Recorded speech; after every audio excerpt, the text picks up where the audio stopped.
our first top 8 player. Xander Naumenko up at the top of your screen. He is on a mult of 5.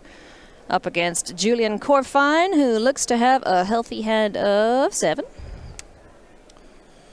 And Ailey, this is a high-stakes match, not just for the players who are trying to make top 8 here, but also in our respective top 8 predictions. One of the key differences is that you had a 3rd copy of Is It Prowess, whereas I was only predicting 2. And in place, I had 1 Pixie deck. Oh, you think you're smart, huh? Well, we'll see. Based on the result of this match, one of us might look very smart. Yes, indeed. You could thank me for that, actually, because you just put wild card initially and said, that is non-committal. Pick an archetype. Yeah, you called me out on that. So I'll take half the win there. We can share. Nice start here so far with the Pixie, nurturing Pixie, hitting the board, bouncing. What did it bounce? I did miss that. Did it bounce back the Storm Chaser's talent, which I believe was in Spell Pierced? Yep, that's exactly what happened. Okay. And we should note that Xander started this game on a mulligan to 5, but if there's any deck that could recover and put up a nice early game showing, it's probably Pixie, because the whole idea of nurturing Pixie, this town ain't big enough, fear of isolation, is that you get multiple uses out of your most impactful cards. Yeah, no, certainly an excellent deck when it is at a disadvantage in terms of cards in hand. And we will now see Drake Hatcher alongside an Opt to create a Mug token. This is a card I have been wanting to see do some cool stuff, so maybe Julian can deliver for us this time around. Opt? You've been really excited to see Opt? No, the birdie maker. The Drake lady. I knew what you meant. I'm just making sure everyone else does. So, hopefully we'll get to see some Drakes off of the newest addition to the archetype. On the other side of things, though, Julian's tapped out. Xander has the perfect opportunity to kill this Drake Hatcher if he's got a way to do so, courtesy of one of the enchantments. But first things first, Optimistic Scavenger. This card was an all-star in the limited format for Duskmourn. For 1 mana, it can really unload a lot of power and toughness, especially when you start seeing Hopeless Nightmares and Storm Chaser's talents being bounced and recast. Yeah. So just a pre-combat Scavenger. 3 mana available for Xander. He's going to want to start drawing some cards. An interesting thing about the Pixie archetype is, as the card pool of Standard has expanded, there becomes so many options in how you want to build it. One of the cool new cards from Dragonstorm is Sun Pearl Kirin. Yeah. Really, really powerful 1-2 punch with the Spiteful Hexmage, because Spiteful Hexmage enters the battlefield with a curse roll. Then you can bounce that roll with the Kirin and free up your 3-2 creature and draw a card. That's turn 1, turn 2. However, Xander not electing to play that... that sounds way more fun. That particular combination. Also, we've seen Pixie players sort of diversify into a wider range of color combinations, sometimes plain black-white, sometimes Mardu, Abzan, whatever it might be. But Xander's deck is pretty traditional, I would say, as far as Pixie decks go. I don't think I've seen anyone playing the Spiteful Hexmage. At least not in any recent events. That sounds so sweet, because as soon as I saw Sun Pearl Kirin, I was like, oh yeah, this is going into Pixie. It's just like a slam dunk include, right? But you don't really get the value off of it if you're not bouncing a token too. Not getting maximum value. You want that, right? Meanwhile, the story of this game, I think, is just the mulligan to 5 really catching up with Xander. He had a great opening couple of turns. And maybe I'm counting him out too early. If he has an instant speed, a bit of interaction here, the game continues. Looks like he's got something, and it's going to be... This town ain't big enough. So, bouncing the 2-1 and the Drake Hatcher. Or at least an attempt was being made to do so. So, a nice way to sort of avoid disaster and not take a bunch of damage from Monstrous Rage. Yeah. It's not really a full value. This town ain't big enough, because Xander, unfortunately, with his Storm Chaser's talent having gotten Spell Pierced, he doesn't have any value-generating permanent that he was able to bounce, which he really needs given the resource deficit. I mean, yeah, thinking of it now, Julian, that was an excellent thing to spell pierce to make sure that Xander isn't able to get incremental value off of it. So here's the Scavenger being replayed, a pass of the turn. If you're a Xander fan, you really hope he drew an instant, another copy of this town or a removal spell, maybe Sun Pearl Kirin.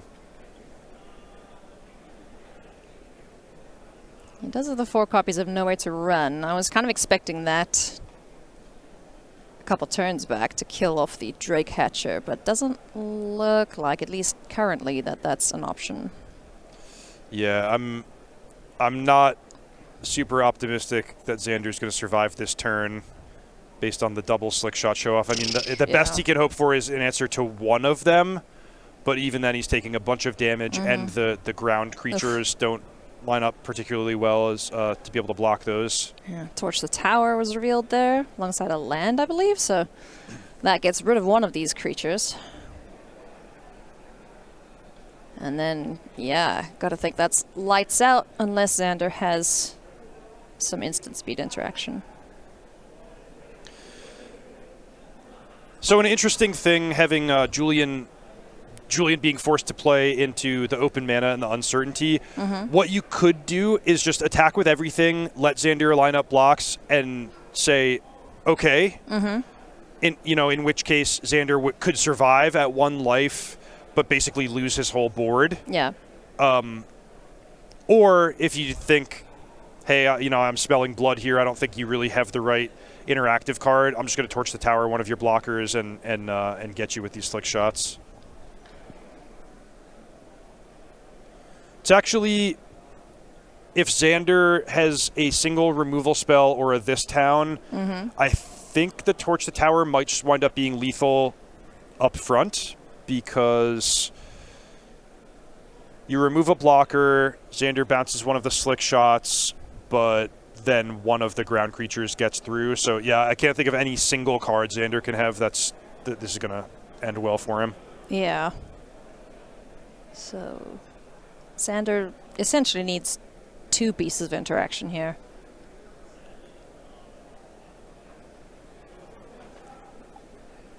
This is our second spell cast after the sleight of hand, so another monk joins the battalion. Okie dokie, got some mana. Can you survive? Xander, let's see. Ow. Oh, yeah, I'd have to hit myself with them lands. Ouchies. Sun Pearl Kirin, okay. So that enters, gets the pixie back to hand. Yeah, so one of the slick shots, which is a 5 power creature, is going to go unblocked, and then one of the ground creatures, which are all at least 2 power, is going to go unblocked as well, and that's the end of the game. Whee! Turn things sideways! No other piece of interaction for Xander, so the multi-5, unfortunately undoing him at the end there, so Julian picks up game 1 here in round 14.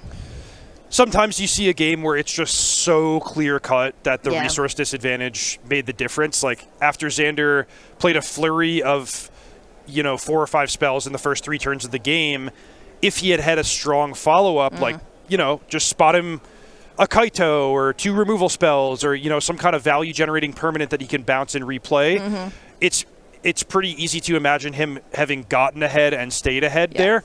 But instead, it's like, here's all my cards, go, nothing to trigger my optimistic Scavenger, nothing to follow up and press my advantage, and, that's just what a mulligan can do to you sometimes. You know what the problem is? He's only running 3 copies of Stock Up, not the full 4. Stock Up would have been nice there. Unfortunate there for Xander, but the show must go on, and the match must go on too.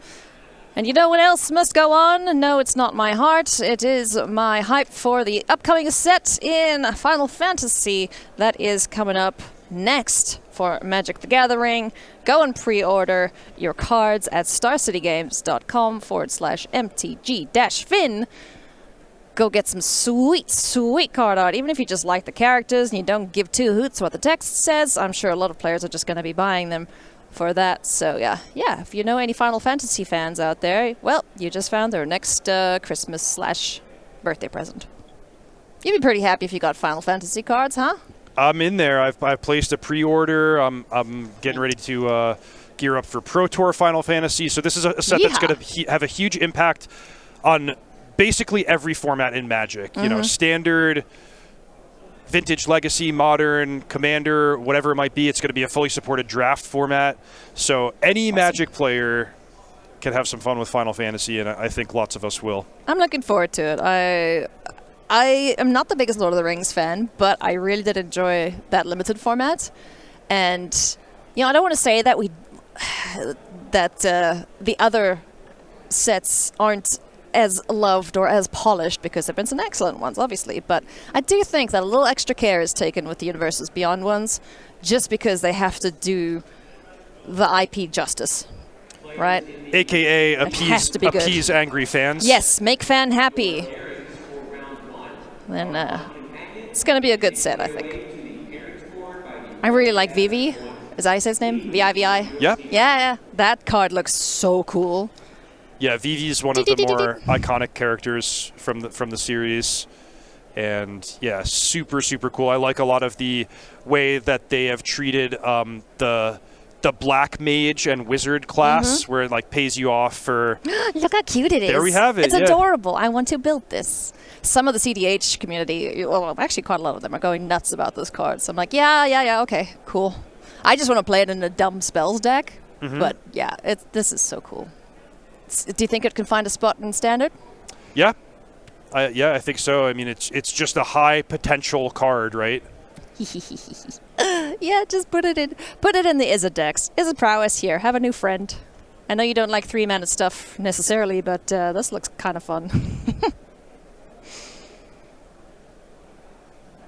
Players consulting the sideboards and just making sure they have what they need going into game number 2 here. What is Xander going to be leaning on the most, would you say? Well, as is usually the case, the players in this event have probably given a lot of attention to Izzet Prowess with their main decks. So, you know, if somebody's out there going, I'm going to bring in 10 sideboard cards against Izzet, I would reply with the question of, hey, why aren't those 10 cards just in your main deck in the first place? Yeah. But certainly there's opportunities to round things out, perfect your interactive suite of cards. So Duress is an option. Grim Bauble, if Xander decides he's a little bit at risk of like falling behind. He has some counter spells. Preacher of the Schism is a card that we've talked about as just... It's pretty difficult for Izzet to get that off the battlefield because most of their removal is the red damage-based type of stuff.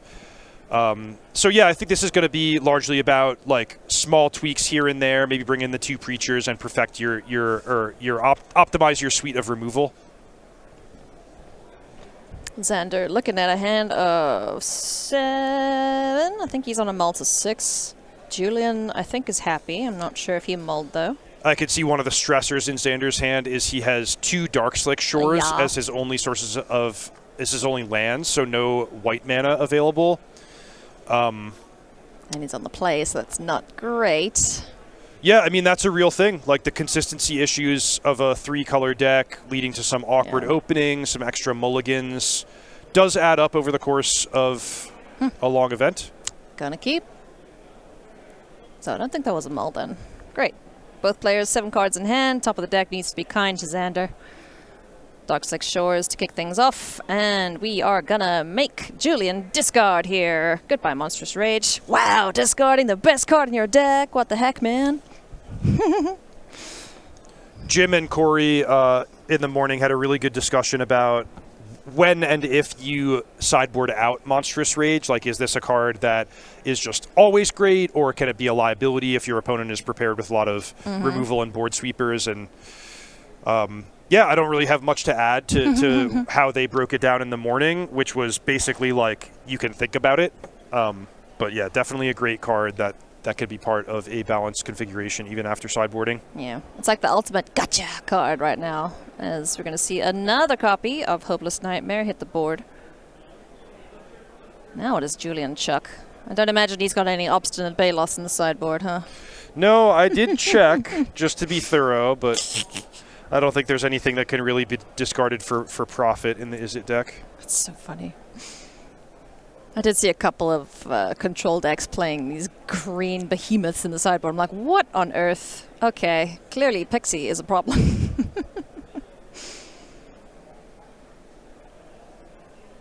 Sleight of hand, helping shore up Julian's draws a little bit here. Hopefully won't be dealing with too much more discard, and hopefully Xander finds a white source of mana. Goes down to 2, goes down 2 to 18. Ugh. Rat-row, spaghetti-o.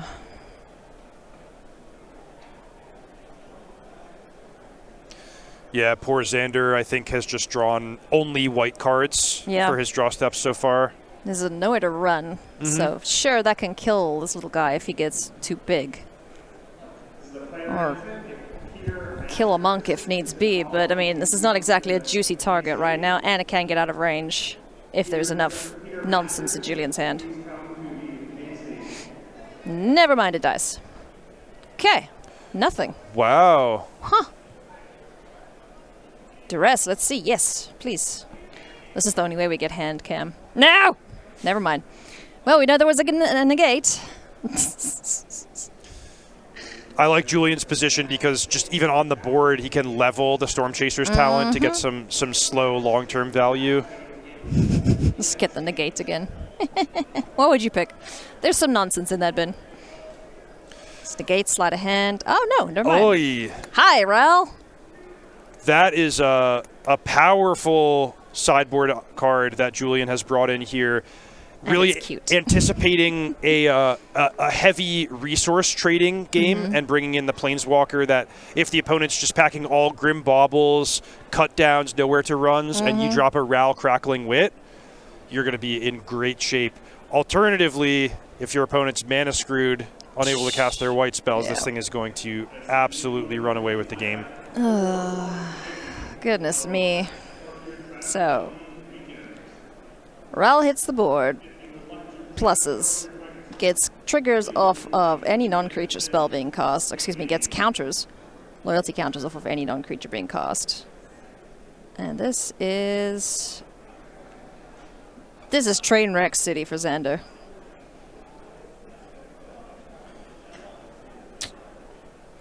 Got a feel for him. Yeah, definitely unfortunate string of 2 games here. Some bad mulligans in the first one and just being unable to cast white spells in the second one. Yeah, there's no way to sugarcoat it. That's heartbreaking in a high-stakes match like this. Yep. And on the other side of things, though, Julian is going to press the advantage. And mana screw happens in Magic, so don't muck about. Get the game one and done, and on to the next one. That is going to be it. So heartbreak there for Xander. Unable to lock up his top 8 slot this round, but still one more round to go. Julian Korfine improving his record to 11-2-1.